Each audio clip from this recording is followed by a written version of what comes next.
নজর রাখবো পরবর্তী সংবাদে। নাবালিকা ধর্ষণ কাণ্ডে অভিযুক্ত 7 জন এখনো পর্যন্ত গ্রেপ্তার। যেমনটা খবর, ইতিমধ্যেই নাবালিকা ধর্ষণ কাণ্ডে অভিযুক্তদের একে একে জালে তুলছে পুলিশ।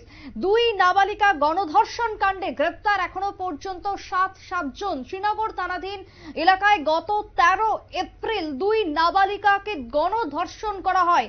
গণধর্ষণ কাণ্ডে ইতিমধ্যে আরো গ্রেপ্তার। আজ রবিবার 3 জন। 2 নাবালিকা গণধর্ষণ কাণ্ডে এখনো পর্যন্ত সব মিলিয়ে 7 জনকে গ্রেপ্তার করা হয়েছে।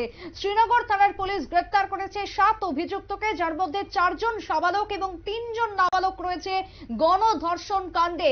এখনো পর্যন্ত 7 জন পুলিশের জালে, তাদের জিজ্ঞাসাবাদ চলছে। আর কারা কারা জড়িত ঘটনার সঙ্গে, যা সবটাই খতিয়ে দেখছে এই মুহূর্তে পুলিশ।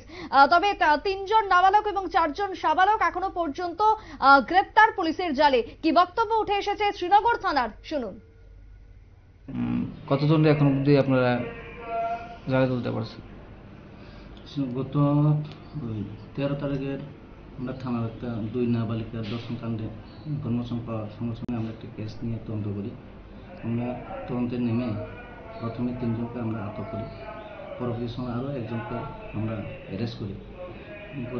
গতকালকে আমরা আরও বাকি 3 জনকে, সব টোটাল মোট 7 জনকে আমরা ওই কেসে আমরা অ্যারেস্ট করতে সক্ষম হই। তাদেরকে আজকে মাননীয় আদালতে প্রেরণ করা হবে। তার মধ্যে কতজন নাবালক এবং কতজন সাবালক ছিল? এর মধ্যে 7 জনের মধ্যে 3 জন নাবালক, বাকি 4 জন সাবালক।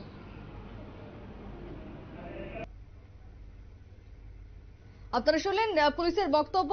ইতিমধ্যেই ঘটনা প্রসঙ্গে এখনো পর্যন্ত অভিযুক্তদের গ্রেপ্তার করা হচ্ছে। তবে এর সঙ্গে আর কারা কারা জড়িত রয়েছে প্রত্যেকটা বিষয় বর্তমানে খতিয়ে দেখা হচ্ছে, এমনটাই জানালেন শ্রীনগর থানার পুলিশ। ছোট্ট একটা বিরতি নেব, ফিরে আসবো বিরতির পর। সঙ্গে থাকুন।